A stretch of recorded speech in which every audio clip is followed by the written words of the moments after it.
आज हम लोग माँओं के दिन को मना रहे हैं और इसमें हम बहुत ही आदर के साथ इस बात को देखते हैं। एक माँ को जब एक घर में देखा जाता है तो बड़े ही आदर के साथ, बड़े ही शिद्दत के साथ देखा जाता है कि एक माँ अगर घर में है तो यानी कि वो घर को बहुत ही अच्छे रीति से संभाल लेती है, बना लेती है और उसको फलवंत करती है। उस माँ के होने के कारण घर जो है बहुत ही भरा पूरा दिखाई देता है। वो हर चीज़ को सोच समझ के तैयार करती है, बच्चों को उस लायक पाल पोस के बड़ा करती है। जिस बच्चे को नहीं आता तो उस बच्चे को वो करने लायक बनाती है। कई माएँ घरों में होती हैं जो क्या करती है कि अपने बच्चों को, उनके जीवन में बच्चे इस प्रकार पैदा होते हैं कि कभी कभार वो कमज़ोर होते हैं शारीरिक रीति से या मानसिक रीति से, उसके बावजूद भी उस माँ का प्रेम उस बच्चे से कम नहीं होता। उस माँ का प्यार उस बच्चे से ये नहीं होता कि ये तो पता नहीं कैसा बच्चा है। माँ बोलती तब भी ये मेरा ही बच्चा है, तब भी ये मेरी ही बेटी है, इसको मैंने उतना ही प्यार करना है। घर में अगर 4 बच्चे हों, 3 बच्चे हों, 2 बच्चे भी हों और एक बच्चा अगर ऐसा भी हो, तब भी माँ क्या कहती है, जितना प्यार बाकियों को उतना ही प्यार इसको, बल्कि इसको कुछ और भी ज़्यादा दे दे, है ना। माँ उससे ऐसे प्यार करती है। तो माँ का प्यार जो है वो अद्भुत है, बहुत ही अद्भुत है। उसकी व्याख्या करना मेरे बस की बात नहीं, किसी की भी बस की बात नहीं। लेकिन परमेश्वर का वचन एक जगह पे बड़े कठोरता से भी बताता है कि जन्माने वाली माँ अपने बच्चे को छोड़ सकती है, लेकिन परमेश्वर कभी नहीं छोड़ता।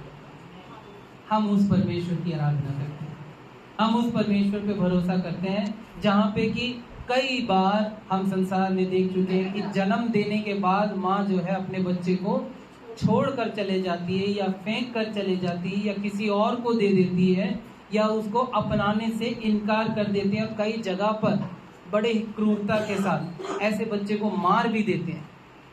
ऐसी भी माएँ हैं। उसके बावजूद परमेश्वर कहता है कि उनसे बढ़कर मैं तुझसे प्रेम करता हूँ। ये परमेश्वर उन लोगों के लिए कहता है जिनको उनकी माँ छोड़ देती है या त्याग देती है या गिरा देती है या फेंक देती है या मार डालती है। कई बार ऐसी माएँ और भी होती हैं जो बच्चे को शारीरिक रीति से नहीं मारती, पर मानसिक रीति से और आत्मिक रीति से उनको मार देती है, जिसके कारण कि कई बार बच्चे जिस शिक्षा को उन्हें प्राप्त करने की ज़रूरत है वो शिक्षा नहीं प्राप्त करते। जिस शिक्षा पे उनको चलने की ज़रूरत है उस शिक्षा को वो एक्सेप्ट नहीं कर पाते, उसको ग्रहण करना उनके लिए कठिन हो जाता है, क्योंकि माँ ने उनको उस शिक्षा के लायक तैयार नहीं किया, उसके लायक आगे नहीं बढ़ाया।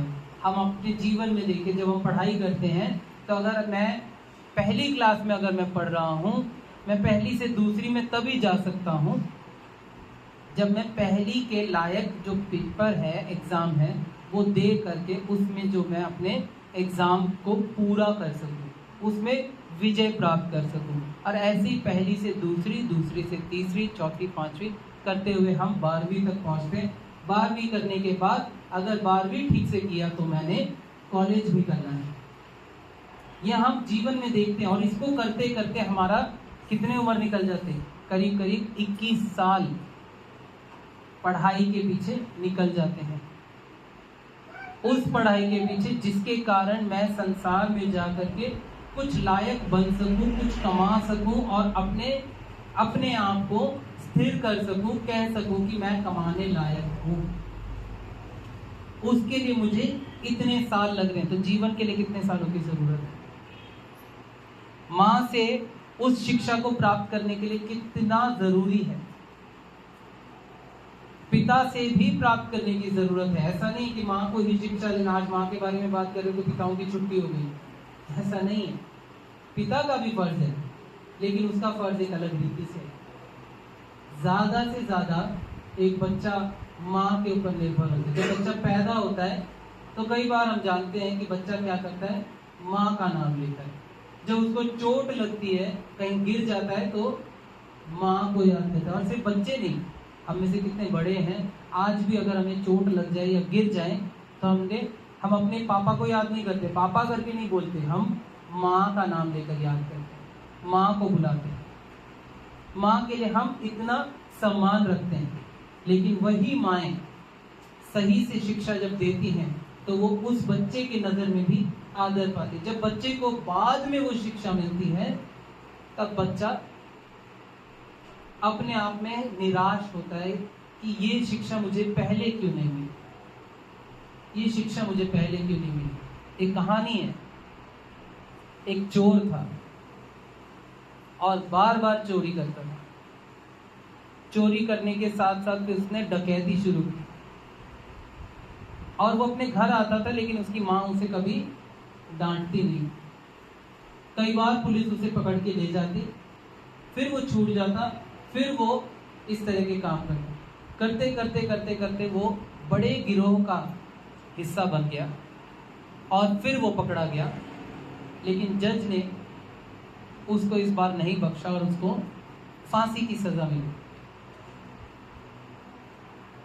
और उस समय वो जेल में रहने लगा, तो उसने दरखास्त की कि मुझे मेरी माँ से मिलना है, मुझे मेरी माँ से मिलाओ। उसकी माँ आई और उसने कहा कि मुझे तुझसे कुछ कहना है, मुझे तुझसे कुछ कहना है। तो उसने बोला क्या कहना है? उसने कहा कि तू अपना कान मेरे पास लेकर आ। जब उसने कहा मैं तुझे कान में कहना चाहता हूँ, जोर से नहीं कहना चाहता। जब उसने कान पास में किया तो इसने अपने मुंह से उसका कान पकड़ के खींच लिया और पूरा का खींच करके निकाल दिया उसने। और फिर उसने बड़े दुख के साथ कहा कि जब जब तूने इस कानों से सुना था मेरे बारे में, तब तब तूने मुझे सुधारा होता तो आज मैं यहाँ ना होता। तब तब अगर तूने मुझे संभाला ना होता तो मैं यहाँ नहीं पहुंचा होता। आज मैं मरने वाला हूँ और यहाँ तक पहुँचने में तेरी बदौलत में वहाँ पहुँचा। वो अपनी माँ से इस तरह कहता है। मैं आज खुशी का दिन है, ये खुशी के दिन में मैं आपको दुख देते हुए नहीं बताना चाहता हूँ, लेकिन मैं जब आपके सामने बात कर रहा हूँ तो हम परमेश्वर के वचन से देखेंगे, हम परमेश्वर के वचन से देखेंगे। यूं तो परमेश्वर के वचन में जब हम देखते हैं तो बहुत सारी माएँ हैं। बाइबल में जब हम देखते हैं बहुत सारी माएँ हैं। शुरुआत ही में हम देखते हैं हव्वा को, जो कि आदि माता कहलाई गई। हव्वा कैन और आबिल की माँ। उसके जीवन में उसके बच्चों ने देखा किस प्रकार से वो अपने पति के अधीन रहती है और किस प्रकार से उसने शिक्षा दी। फिर हम आगे देखते हैं सारा को। इस संसार में उससे, या बाइबल में हम ये बोल सकते हैं कि उससे अभागी कोई स्त्री नहीं थी, लेकिन परमेश्वर ने उसे सब में सारी जातियों की माता बनाया। लेकिन सारी जातियों की माता बनने के लिए उसे कितने कष्ट से गुजरना पड़ा, कितने दर्द में से, कितनी निंदा, पीड़ा, तिरस्कार में से, अपनी आंखों के सामने निंदा में से गुजरना पड़ा। लेकिन फिर वो इसहाक की मां बनी। फिर हम देखते हैं रिबका को। रिबका को जब हम देखते हैं तो मैं इसके जीवन से ये देखता हूं कि जहां इसको एक अच्छी मां बनने की जरूरत थी, वहां इसने अपने बेटे को बिगाड़ा था। अपने बेटे को बिगाड़ा इसने, क्योंकि जब एसाव बड़ा बेटा था घर में, याकूब को उसने धोखा देना सिखाया, याकूब को उसने झूठ बोलना सिखाया, याकूब को उसने घर से भाग जाना सिखाया। रिबका ऐसी मां थी जिसने बाइबल के परमेश्वर की शिक्षा देना नहीं सिखाया, बाइबल की शिक्षा पर चलना नहीं सिखाया, जिसके कारण याकूब के कई साल, जीवन के कई साल जो है एक भगोड़े के रूप में निकले, घर से बाहर निकले। और क्योंकि उसने अपने घर में अपने भाई को ही धोखा दिया, इसलिए उसके जीवन में भी धोखे के कई साल निकल गए, उसके 15-16 साल धोखे में निकल गए, उसके साथ भी धोखेबाजी हुई। उसके नाम का ही अर्थ धोखेबाज था। पर परमेश्वर ने फिर उसका नाम बदला, और जब उसका नाम बदला तो परमेश्वर ने उसका जीवन भी बदला। उसी का नाम इसराइल रखा गया, उसके बाद इसराइल रखा गया। पर याकूब को परमेश्वर ने इस प्रकार से आशीषित करके आगे बढ़ाया। फिर हम देखते हैं याकोबेद मूसा की माँ का नाम योकेबेद। मूसा की ऐसी माँ जो कि एक ऐसी परिस्थिति में थी जहां पे राजा ने बोला हुआ कि जो लड़का पैदा होगा राज्य में उसको मार डालना है। लड़कियां पैदा हो तो उनको जिंदा रखना, पर लड़के पैदा हो तो उनको मार डालना। ऐसे समय में योकेबेद ने अपने बच्चे को छुपा करके पालना शुरू करा, क्योंकि वो जानती थी कि ये आशीष मुझे परमेश्वर ने दी है, और जहां तक हो सकेगा मैं इसको मरने नहीं दूंगी, मैं इसको बचा के ही रखूंगी। और यही वो करती गई, जहां तक हो सका उसने संभाल के रखा। एक समय आया जब ये लड़का अब चुप नहीं रहता, बच्चा घर में आवाज करता है, तो इसने टोकरी में डाल करके उसको कपड़े में लपेट कर टोकरी में डालकर उसको तुरंत नील नदी में बहा दिया, परमेश्वर के हाथों में सौंपते हुए कि मैं आगे इसको संभाल नहीं पाऊंगी, प्रभु तू ही संभाल। और उसके बाद परमेश्वर ने क्या किया, उसको वहां तक पहुंचा दिया जहां से ये आदेश निकला था, फिरौन के बेटी के पास पहुंचा दिया। और क्योंकि उसको वो एक बांझ थी, उसके पास बच्चा नहीं था, तो इसलिए उसने इसको अपना बेटा बनाकर पालना शुरू कर दिया। लेकिन जब मूसा सयाना हुआ और उसको इस बात की खबर हुई, तो उसने, बाइबल में हमने अभी पढ़ा, इब्रानियों की पुस्तक से हमने पढ़ा कि आगे अध्याय में 23 से 27 जब हमने पढ़ा तो देखा कि वहां पर क्या लिखा है कि मूसा अपने आप को फिरौन का बेटा कहलाने से बेहतर वो चला गया, वहां से उस जगह से चला गया। योकेबेद ने अपने बच्चे को बहुत ही अच्छी शिक्षा के साथ पाला। इसके अलावा हम देखते हैं हन्ना को, जो कि एक बहुत ही अच्छी मिसाल है कि एक माँ प्रार्थना के साथ अगर जीवन बिताती है तो उसका बच्चा कैसा होता है। प्रार्थना के साथ वो आंसुओं के साथ परमेश्वर के भवन में गई थी। शमूएल ने उसको देखा तो कहा कि तू क्यों पी करके मुंह में बड़बड़ाती है। तो उसने कहा मैं पीती नहीं हूँ, मैं नशे में नहीं हूँ, पर मैं अपने दुख के साथ परमेश्वर के सामने कहती हूँ। शमूएल नहीं, एली, शमूएल तो उसका बच्चा था। एली ने फिर उससे आशीष देते हुए उससे कहा अगले साल इसी समय तू यहाँ पर एक आशीष के साथ आएगी। और वही परमेश्वर ने वहां पूरा किया। शमूएल नामक बालक परमेश्वर ने उसके जीवन में दिया। उसने कहा अगर परमेश्वर ने मुझे बच्चा दिया तो मैं उसे परमेश्वर को ही दे दूंगी। और परमेश्वर ने उसको आशीषित करते हुए ना केवल उसको वो बच्चा दिया, जब उसने परमेश्वर को वापस दिया, भवन में दिया, परमेश्वर ने उसे और भी बच्चों से, संतानों से फलवंत किया। परमेश्वर ने उसे और भी फलवंत किया। लेकिन इस दौरान, इस पूरे समय के दौरान, बच्चा पैदा होने तक वो प्रार्थना के साथ परमेश्वर के पास बनी रही। और इसी कारण शमूएल इस्राएल का पहला नबी बना जिसने इस्राएल के 2 राजाओं का अभिषेक किया। वो ऐसा बालक था जो छोटा सा था लेकिन परमेश्वर से बात करता था, परमेश्वर उससे बात करता था। एक छोटा सा बालक, कहाँ शिक्षा शुरू हुई? माँ से पाया उसने, माँ ने उसको रास्ता दिखाया। उसके अलावा हम देखते हैं इलीशिबा, नए नियम की पुस्तक में इलीशिबा को देखते हैं, जिसके द्वारा यूहन्ना बपतिस्मा देने वाला पैदा हुआ। इलीशिबा बुजुर्ग थी। उस बुजुर्ग अवस्था में दोनों पति पत्नी माँ बाप बने। परमेश्वर ने उन्हें आशीषित किया और यूहन्ना बपतिस्मा देने वाला पैदा हुआ। उसके बाद हम जानते हैं कि यूहन्ना बपतिस्मा देने वाले ने क्या काम किया, किस प्रकार परमेश्वर के राज्य को बढ़ाने के लिए अपने आप को कुर्बान किया। मन फिराव का प्रचार करने वाला यूहन्ना बपतिस्मा देने वाला। उसके बाद हम देखते हैं मरियम जिसने प्रभु यीशु मसीह को जन्म दिया। कुंवारी मरी, जिसने यीशु मसीह को जन्म दिया और यीशु मसीह को अच्छी ही शिक्षाएं सिखाई, जिसके कारण वो बच्चा सही रीति से परमेश्वर की नज़रों में बढ़ता गया, एक अच्छा व्यस्त बना, बड़ा बना और उसके बाद प्रभु की सेवकाई को पूरा करने लगा। माँ की शिक्षा, माँ के द्वारा। उसके अलावा हम बत्शेबा को देखते हैं।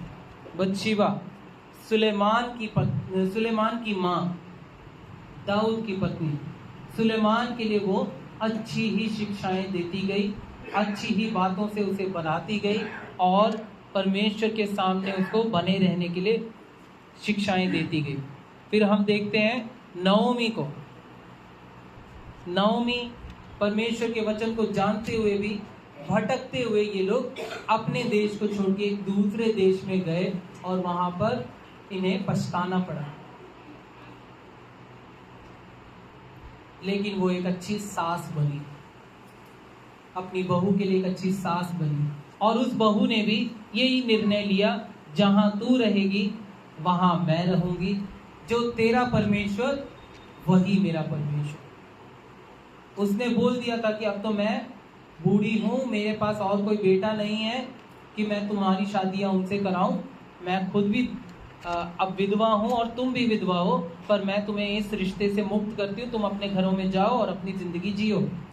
उसकी एक बहू चले गई, लेकिन नओमी की जो दूसरी बहू रूथ, उसने कहा अब तो मेरा जीवन तेरे ही साथ है।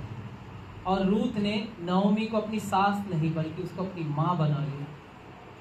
और नओमी जैसे जैसे उसको शिक्षा सिखाती, रूथ वैसे ही कदमों को बढ़ाते हुए एक के बाद एक आशीषों को पाती गई।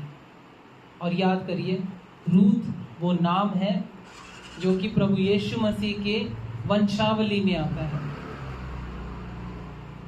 अगर रूथ अपनी सास को छोड़कर चली गई होती तो यीशु मसीह की वंशावली में उसका नाम नहीं आना, बोआज का नाम नहीं आता, शायद किसी और का नाम आ जाता। लेकिन प्रभु ने ये एक समय रखा था, ये एक नाम चुन के रखे थे। इसके अलावा हम नए नियम में, पुराने नियम में लिया को देखते हैं। लिया जो कि याकूब की दूसरी पत्नी थी, लेकिन लिया के ऊपर उसकी दृष्टि कम थी और वो परमेश्वर के सामने रोती है, लेकिन फिर परमेश्वर उसको एक माँ के रूप में तैयार करता है और कई बच्चों को जन्म देते हुए वो उनको अच्छी शिक्षा देते हुए आगे बढ़ाती है।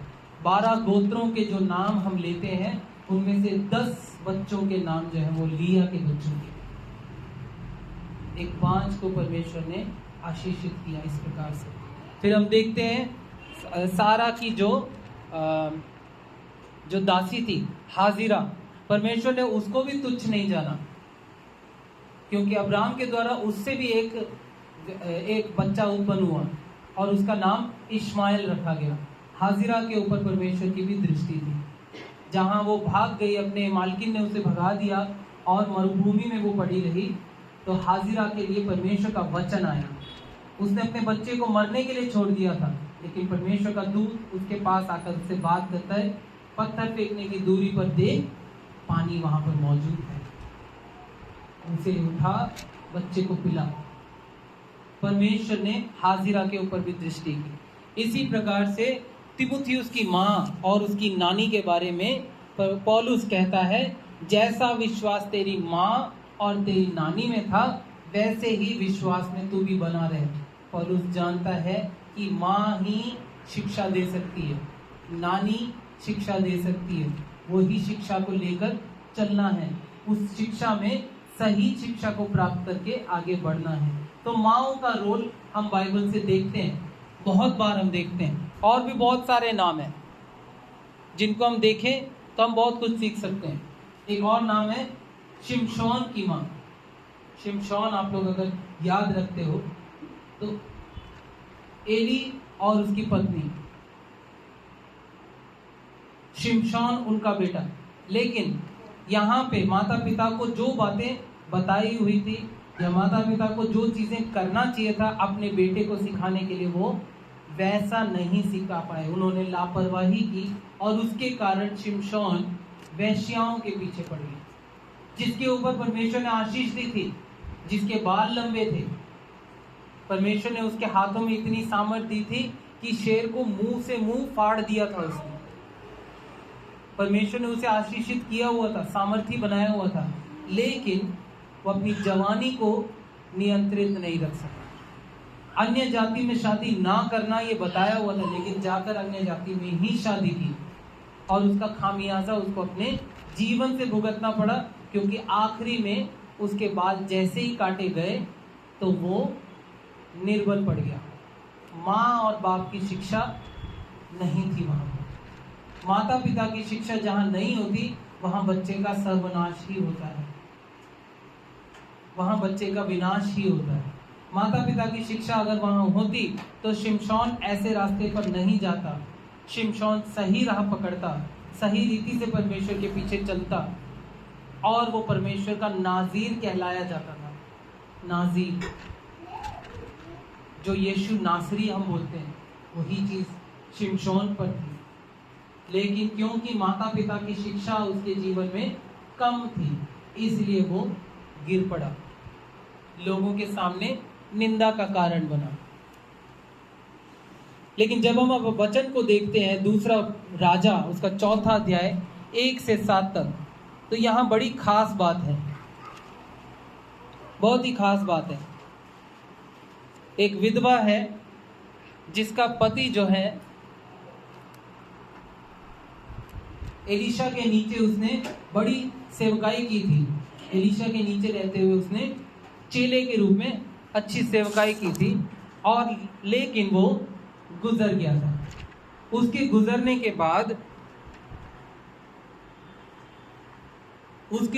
के बाद इस स्त्री के और सिर्फ एक बेटा है, वो भी जवान लड़का है, और उसके पास कुछ भी नहीं है, लेकिन इसके पति के कारण पहले के काफी कर्जे थे, और वो कर्जा कैसे चुकाए, कैसे पूरा करे, ये नहीं जानती थी।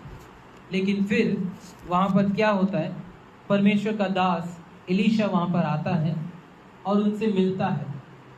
वो उनकी सुधि लेने आता है, उनसे बात करने के लिए आता है, उस विधवा से तो पूछता है, हालचाल पूछता है, और वो कहती है कि मेरे पास केवल एक कुप्पी तेल के अलावा और कुछ नहीं है, कुछ नहीं है। उसका पहला जवाब क्या है, हमारे पास कुछ नहीं है, बस एक कुप्पी तेल है। नए नियम में भी हमने सुना है ना, काना गलीली की शादी में क्या बोला था, दाखरस खत्म है, हमारे पास कुछ नहीं है। चेलों से प्रभु यीशु मसीह ने बोला था, तुम्हारे पास खाना खिलाने के लिए क्या है, इनको खिलाने के लिए। चेलों ने क्या बोला, हमारे पास कुछ नहीं है। 12 टोकरी बाद में भर करके इन्होंने उठाया। काना गलील में जहाँ दाखरस खत्म हो गया था, वहाँ पर 6 मशकें भरी हुई थी, और सारे लोगों ने कहा कि ये वाला दाखरस पहले वाले से भी अच्छा है। कुछ नहीं है मेरे जीवन में, कुछ नहीं है मेरे जीवन में, कुछ अच्छा नहीं है मेरे जीवन में, कुछ भला नहीं है। आपके पास क्या है, कुछ नहीं है। एलीशा ने वहां पर पूछा उनसे कि तुम्हारे पास क्या है, बस एक कुप्पी तेल और कुछ नहीं है। एलीशा ने बोला, वही तेल लेकर आओ। जब ये वचन पढ़ा जा रहा था, तब मेरे दिमाग में ये बात परमेश्वर ने डाला, मेरे दिल में ये बात डाला, जब आपके घर में कुछ नहीं होता तो आप क्या करते हैं, कोई चीज नहीं है आपके घर में, मान लो चीनी नहीं है, तेल नहीं है, आटा नहीं है ना, आप क्या करते हैं, जल्दी बताइएगा, पता है आपको आंसर पता है क्या है, क्या करते हैं आप, खरीद के लाना पड़ता है। खरीदने के लिए पैसे नहीं है, क्या करेंगे, हाँ जी, प्रार्थना करेंगे, ठीक है, वो तो आत्मिक बात हो गई है ना, लेकिन एक शारीरिक रीति से क्या करेंगे हम, हाँ जी, मांगे, किससे, पड़ोसियों से मांगने के लिए जाएंगे ना। एलीशा ने इसको भी बोला मांगने के लिए, लेकिन ये क्या मांगने के लिए गई है, इससे कहा पड़ोसियों के पास जा और उनके खाली बर्तन लेकर के आ। इसके घर में कितने खाली बर्तन है वो इसको पता है और इसके पास है, ठीक है, लेकिन इससे क्या बोला, पड़ोसियों के भी खाली बर्तन ले आ। अद्भुत बात। ये नहीं बोला कि पड़ोसियों के पास जाकर के अपने लिए खाने के लिए ले आ, क्योंकि तेरे पास नहीं है। तेरे पास नहीं है तो दूसरों के भी खाली बर्तन ले आ, क्योंकि एलीशा जानता है कि वहां परमेश्वर काम करने वाला है। एलीशा जानता है वहां परमेश्वर कुछ भरने वाला है। एलीशा ने प्रार्थना की और उस तेल को उससे कहा, उसी स्त्री से कहा, खुद नहीं किया उसने स्त्री से कहा बर्तनों में डालना शुरू कर। उसने बर्तन भर लिए, सारे बर्तन भरते गई, तेल खत्म नहीं हो रहा। एक कुप्पी तेल था, तेल खत्म नहीं हो रहा। जहां वो बर्तन भरने लगा उस स्त्री के अंदर थोड़ी हिम्मत आने लगी। जैसे जैसे वो बर्तनों को देख रही है, भरते जा रही है, उसके अंदर विश्वास मजबूत होते जा रहा है और उसका लड़का देख रहा है। वो इससे पहले चिंता में थी, एलीशा के आने से पहले वो चिंता में थी कि जो कर्जदार है वो हर रोज आ रहे हैं, हमसे कर्जा मांग रहे हैं, वापस पैसा मांग रहे हैं, अगर नहीं हुआ तो मुझे मेरे बेटे को खो जाना पड़ेगा, वो मार देंगे, इसको ले जाएंगे अपने साथ। तो इस वजह से वो घबराहट में थी। लेकिन जब एलीशा ने प्रार्थना की, वहां एक माँ की प्रार्थना को परमेश्वर ने सुना और बेटे की रक्षा नहीं की, बल्कि कर्जे से छुटकारे के लिए भी प्रभु ने रास्ता दिया। हालेलुया। उस सारे बर्तनों में तेल भरने के बाद जब सारे बर्तन भर चुके, वचन कहता है जब सारे बर्तन भर चुके, तब एलीशा ने कहा जा अब इन तेल को इसको जाकर के दुकानों में बेच और अपने कर्जदारों का कर्जा पूरा चुका। परमेश्वर मेरे और आपके लिए जब रास्ता खोलेगा तो आपकी दृष्टि के अनुसार नहीं खोलेगा, आपकी इच्छा के अनुसार नहीं खोलेगा, वो अपने तरीके से काम करेगा और आपको सिखाएगा। कई बार परिस्थितियां हमारे जीवन में आती हैं, मुसीबतें आती हैं, हम बोलते हैं परमेश्वर परिस्थिति बदल दे। परिस्थिति इसलिए भी आती है ताकि आप बदल जाओ। परमेश्वर आपके जीवन में परिस्थितियों को इसलिए लाता है ताकि आप अपने आप को बदलो, आप मन को बदलो, आप अपने आप को तैयार करो, कहने वाले बनो कि हाँ प्रभु, इस परिस्थिति में आप मुझसे क्या बात करना चाहते हो, आप मुझे क्या सिखाना चाहते हो, मुझे बताओ, मैं सुनने के लिए तैयार हूं।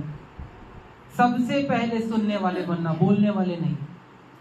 जब आप सुनने वाले बनोगे तब आप परमेश्वर की बात को मानने वाले भी बनोगे। जो नहीं सुनता वो मानता भी नहीं। जिसके अंदर सुनने की शक्ति नहीं, उसके अंदर मानने की भी शक्ति नहीं। इसलिए पहले सुनने वाले, परमेश्वर के वचन को सुनने वाले। उसने बहुत कुछ पाया वहां से, और ये तेल मामूली तेल नहीं बना, बल्कि ये तेल आशीष का तेल बना। आशीष का तेल बना। बहुत छोटा था, लेकिन परमेश्वर ने उसे अद्भुत रीति से बहुतायत में बदल दिया। बहुत कम था, लेकिन प्रभु ने उसे एक नदी के समान तैयार कर दिया। हम यहाँ क्या सीखते हैं? आपके पास जो कुछ है वो परमेश्वर के इच्छा को पूरा करने के लिए पर्याप्त है। आपके पास जो है वो काफी है। प्रभु मेरे पास तो 2 ही रुपए हैं, प्रभु मेरे पास तो सिर्फ 2 ही हजार है, प्रभु मेरे पास तो सिर्फ इतने ही कपड़े हैं, प्रभु मेरे पास तो सिर्फ इतना ही है। प्रभु कह रहा है कि जितना है वही, बोलिए, काफी है। वही क्या है? प्रभु के लिए काफी है वो। आपका मन होना चाहिए कि प्रभु मैं आपके लिए ये देने के लिए तैयार हूं। जितना थोड़ा आपके पास है प्रभु उसको ही आशीषित कर देगा, लेकिन आपको प्रभु के लिए उसे देने की जरूरत है। तैयार होना पड़ेगा आपको। वो स्त्री चाहती तो वो तेल, जितना कुप्पी में तेल था, वो आखिरी तेल का इस्तेमाल करती और मर जाती, लेकिन प्रभु ने उसी कुप्पी तेल को उसके लिए मृत्यु नहीं बल्कि उसके लिए जीवन के रूप में इस्तेमाल किया। उसके लिए उसे जीवन में बदला। दूसरा हम देखते हैं एक ऐसी मां के बारे में जिसने कई सदियों को आशीषित किया, जिसके बारे में थोड़ा सा मैं पहले भी बता चुका हूँ। मिस्र में रहने वाली ये स्त्री जिसका नाम था योकेबेद, मूसा को पाल पोस कर उसने तैयार किया। जहां तक वो उसे शिक्षाएं दे सकती थी। दूध पीते हुए बच्चे को आप क्या शिक्षा दे सकते हो, ऐसा संसार सोचता है, लेकिन इस स्त्री ने करके दिखाया।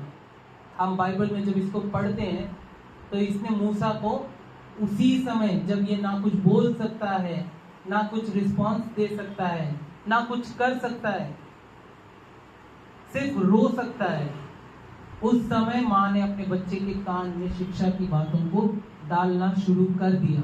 और क्योंकि तब शिक्षाएं उसके कान में रही, तो 40 साल के बाद जब वो इस्राएल की ओर वापस लौटा तो वो उनका छुड़ाने वाला बना, वो परमेश्वर का सेवक बना, इन लोगों का अगुआ बना। कैसे? माँ की बातों को बचपन में कानों में सुना, शिक्षा को प्राप्त किया। इसीलिए इस माँ ने अपने बेटे को एक अच्छे योद्धा के रूप में, एक अच्छे सामर्थी अगुए के रूप में तैयार किया। जब हम निर्गमन की पुस्तक 2 और उसका दूसरा वचन पढ़ते हैं तो वहां पे लिखा है, मूसा जो है वो एक बहुत ही सुंदर बच्चा था। और प्रेरितों के काम 7 के 20 में जब पढ़ते हैं, वो परमेश्वर की नजर में अति सुंदर था। परमेश्वर की नजर में उसने प्रभु की नजर में भी सुंदरता को पाया और डील डॉल में भी वो सुंदर बना जब वो परमेश्वर के सामने रहा। इसीलिए प्रेरितों के काम 5 का 29 कहता है, जब हम इसको पढ़ते हैं तो यहाँ पे बहुत ही अच्छी बात लिखी है। प्रेरितों के काम 5 अध्याय उसका 29,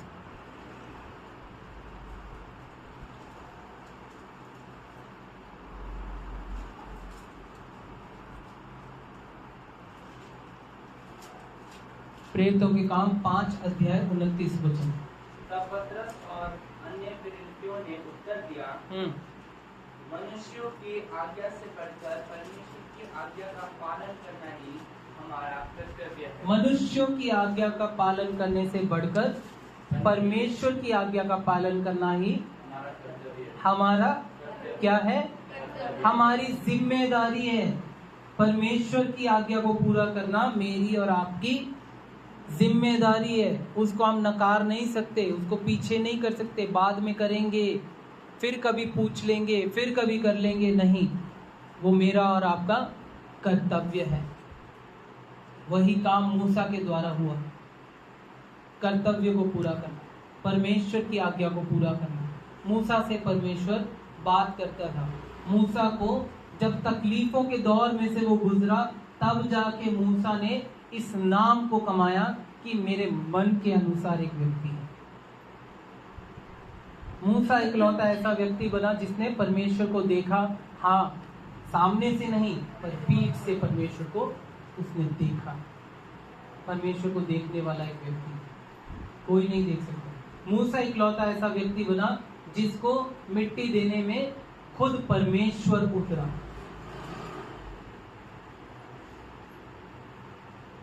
माँ की शिक्षा से। योकेबेद कितनी ही अच्छी माँ, दिलेर माँ, ना केवल बच्चे को जन्म दिया बल्कि उस बच्चे को पालन पोषण भी कुछ ही दिनों में इस तरह से परमेश्वर के भय में उसको रखा कि 40 साल बाद उसकी सारी बातें तरोताज़ा होती गई। और वचन हमने पढ़ा प्रेरितों के काम में ही 11वें अध्याय के 23वें वचन से कि विश्वास ही के कारण मूसा ने फिरौन का बेटा कहलाने से इनकार कर दिया। वो राजा बन सकता था, मिस्र देश का राजा कहलाया जाता, लेकिन उसको उसकी माँ की कही हुई बातें याद आई, शिक्षाएं याद आई। किस प्रकार से लोग, इस्राएली लोग ताड़नाओं और पीड़ाओं में से गुजर रहे, वो सब उसने देखा और उसने अपने आप में निर्णय लिया कि वो फिरौन का बेटा कहलाने से भी उसने मना कर दिया। इसके बाद हम देखते हैं एल्काना और हन्ना के बारे में, जहाँ वो एक बांझ थी, उसने शमूएल को जना, परमेश्वर के भवन में उसे दान किया और प्रभु ने उसके उत्तर में उसे और भी संतानें दी। उसको निराश नहीं रहने दिया कि तूने अपना बेटा तो दे दिया, तेरे पास और कुछ नहीं, उसको और भी संतानें दी। और उसके बाद उस बेटे को भी प्रभु ने इस्राएलियों के लिए एक भविष्यवक्ता के रूप में तैयार किया, और ना केवल सिर्फ भविष्यवक्ता बल्कि उसने इस्राएल के 2 राजाओं का अभिषेक किया। और एक ऐसा बालक था ये जिसके साथ परमेश्वर बचपन में बात करता है। माँ ने अपने बेटे को इस प्रकार तैयार किया। मैं बहुत और भी बातों को कह सकता हूँ, माताओं के बारे में बहुत सारी बातों को आपके सामने ला सकता हूँ, बहुत सारे और वचनों को मैं ला सकता हूँ, लेकिन आपको अपने आप को पहचानने की ज़रूरत है कि अब तक की आपकी दी हुई शिक्षा क्या आपके बच्चों की भलाई के लिए रही, या कहीं उसमें आपने अपनी भलाई देखी कि इस शिक्षा से मेरे लिए कुछ अच्छा है। आपकी की हुई भलाई के कारण या आपकी दी हुई शिक्षा के कारण अगर आपके बच्चे के लिए उन्नति हुई है तो उसमें जरूर कुछ ताड़ना जरूर होनी चाहिए, उसमें ताड़ना होना जरूरी है। परमेश्वर का वचन भी यही कहता है, वही मारता है और वही चंगा भी करता है। परमेश्वर हमें अगर चंगा करना जानता है तो हमें मारना भी जानता है, और उसके मार पड़ने के बाद वो हमें ऐसे ही नहीं छोड़ देता, वो मरहम भी वही लगाता है। और एक और जगह नीति वचन में लिखा है, लड़के को छड़ी से मार और वो मरेगा नहीं। कई बार हम आज के दिन में सोचते हैं कि पता नहीं बच्चे के ऊपर हाथ उठाएं या ना उठाएं। हाथ अगर आपने नहीं उठाया तो किसी दिन वो आप पे जरूर हाथ उठाएगा। आपका उसके ऊपर हाथ उठाना उसकी भलाई के लिए ही है। कोई माँ बाप अपने बच्चे को छड़ी उठाने से या थप्पड़ मारने से उसके प्राण को नहीं ले लेते, बल्कि उसको सीधे मार्ग पर चलने की ही अगुवाई करता है। इसीलिए माओ, आप अपने आप को देखें कि आपके घर के अंदर क्या बदल रहा है। अगर आपका बच्चा, आपके बेटे, आपकी बेटियां सीधे मार्ग पर नहीं चल रहे हैं और आपको लगता है कि अभी वक्त है, उम्र है जहां आप उन्हें सीधे मार्ग पर चला सकते हैं, तो जरूर उनको सीधे मार्ग की शिक्षा दो। अगर आप उनको शिक्षा नहीं देंगे तो संसार उनको वो शिक्षा देगा जिसके कारण आपका ही घर तबाह होगा, आपका ही घर बिगड़ेगा। वचन हमने शुरुआत की प्रार्थना करने के समय हमने वचन पढ़ा